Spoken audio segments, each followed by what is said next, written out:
जो कर रहे थे वहां 404 सीटों पर हमला करने के लिए वो निकल पड़े। तो हाँ, तो किस एंगल पर इसे आप देख पा रहे हैं?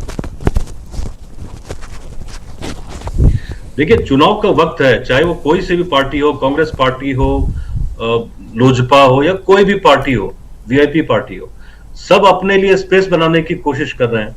लगातार पिछले दिनों आपने देखा कि किस तरह से सैनी जी अपने आप को एसर्ट कर रहे हैं बिहार की पॉलिटिक्स में, और जिस तरह से उत्तर प्रदेश वो गए और जिस तरह से उन्होंने बड़ी बड़ी जो आदमकद मूर्तियां थी फूलन देवी, स्वर्गीय फूलन देवी जी की, उनको लेकर वो बाहर निकलना चाहते हैं। तो ये तो प्रशासन की ड्यूटी है, ये तो कोर्ट की अवमानना हो जाएगा ना विवेक, अगर मूर्ति वहां पर लगाते हैं, उसको सेटअप करते हैं, तो ये तो पुलिस और जो प्रशासन है ये उसका काम है कि वो रोके। इसमें किसी एक पार्टी के खिलाफ में मुझे लगता नहीं है कि ये चीज हो रही है। कोई और भी पार्टी होगी, उनको भी इजाजत नहीं है, लेकिन जहां तक पॉलिटिकल पार्टीज की बात है, राजनीतिक दलों की बात है, उनका ये अधिकार है कि वो जाएंगे, वो विरोध प्रदर्शन करेंगे। अभी इनको 165 सीटों पे चुनाव लड़ना है। अभी थोड़ी देर पहले इनका प्रेस कॉन्फ्रेंस यहाँ हुआ है अभी बिहार में, पटना में।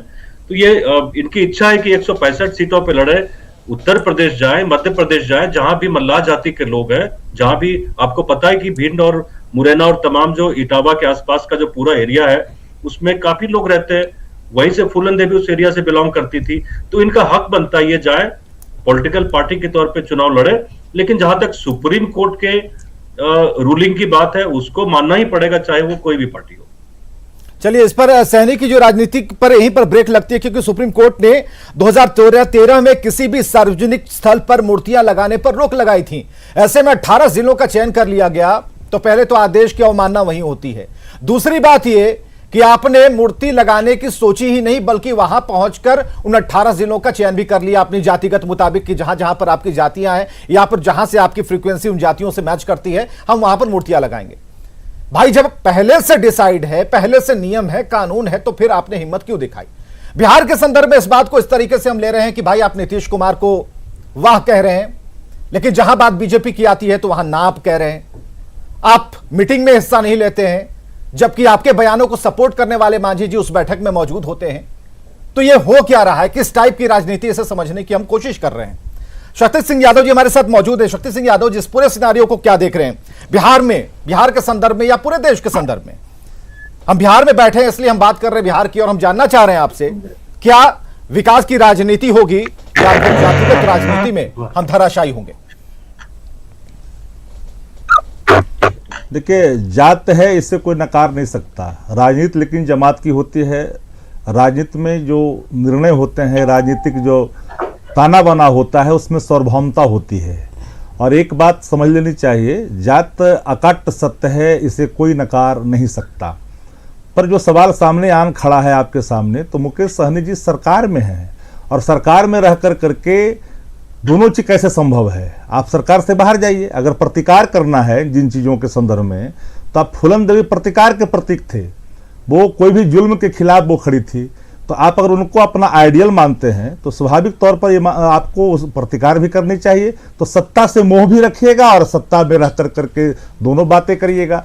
तो एक साथ दोनों चीज़ें नहीं हो सकती है। अगर दम है, अगर रीढ़ की हड्डियों में ताकत है, राजनीतिक दम है, आपको लगता है कि हमारा राजनीतिक निर्णय कहीं ना कहीं हम सही दिशा में जा रहे हैं, तो आप सत्ता से बाहर होकर करके आइए सड़कों पर और लोग कहिए कि हमारे समाज के लोगों को हम चाहते हैं, मान सम्मान और प्रतिष्ठा देना चाहते हैं। जो सरकारें बैठी है, मौजूदा सरकार हमारा मुखालफत करती है, हमें कहीं रोकती है। तो दोनों चीज़ें एक साथ नहीं हो सकती। मेरा मत साफ है, जात एक सत्य है, पर राजनीति होती है जमात की, सबको जोड़ जोड़ कर। अगर जात ना होता तो देश के प्रधानमंत्री जी सबका नाम नहीं गिनाते पार्लियामेंट के अंदर में कि इस जाति से हैं, इस वर्ग से हैं, इस वर्ग से मंत्री बने हैं। तो यह भी सत्य है। पर जैसा आपने कहा कि सुप्रीम कोर्ट का जो रूलिंग है, रूलिंग को हर कोई को मानना पड़ता है, मानने से कोई इनकार नहीं कर सकता है, मानना चाहिए। रूलिंग होती है, और न्याय में जिनको भरोसा है तो न्यायिक निर्णय का सम्मान भी होता है।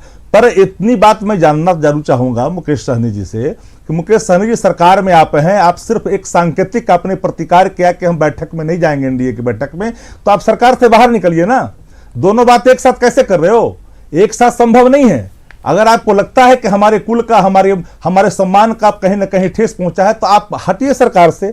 अब सरकार मंत्री बनकर के सरकार के ट्रेजरी बेंच के सामने बैठिएगा भी, और एक तरफ एक को सराहिएगा, एक को प्रतिकार करिएगा। ये हमें बात समझ में नहीं आता है। हमें लगता है कि डबल स्टैंडर्ड की राजनीति है। इसे वन दो स्टैंडर्ड की तरह राजनीति मानी जा रही है, एक तो लो है और एक डबल स्टैंडर्ड है। तो ये दोनों की राजनीति, हो सकता है कि मुकेश सैनी की राजनीतिक समझ उतनी कद्दावर ना हो, इसलिए ऐसे एक्शन वो ले रहे हैं, या फिर जहां से थिंक टैंक उनका, जहां से उन्हें उनकी मति पर असर कर रहा है, उस प्रेशर को वो झेल नहीं पा रहे हैं, या फिर उसे समझने में कहीं ना कहीं पीछे साबित हो रहे हैं। साफ तौर पर जरा प्रतिमा जी हमें यह बताइए, ठीक तो यहां पर मुझे एक बात लगी शक्ति सिंह यादव जी की, भाई आप साइड क्यों नहीं हो जाते?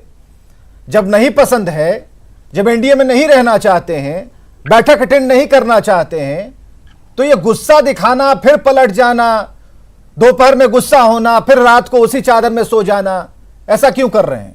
ऐसा नहीं लग रहा है कि ये स्टैंडर्ड लेस पॉलिटिक्स हो रही है? ये देखिए, बीजेपी अपने जितने भी घटक दल हैं जो उनके साथ रहते हैं, साथ सिर्फ सरकार चलाने के लिए वो रखते हैं, लेकिन उनको हमेशा संवैधानिक संस्थानों के द्वारा डराया धमकाया जाता है। कहीं ये भी एक कारण हो सकता है कि हो सकने वाली कोई नहीं, हो सकने वाले किसी भी एंगल पर यहाँ बहस नहीं होती, यहाँ जो होता है उस पर बहस है। अभी हमें दिख रहा है मुकेश सैनी का गुस्सा, बेतरतीब गुस्सा,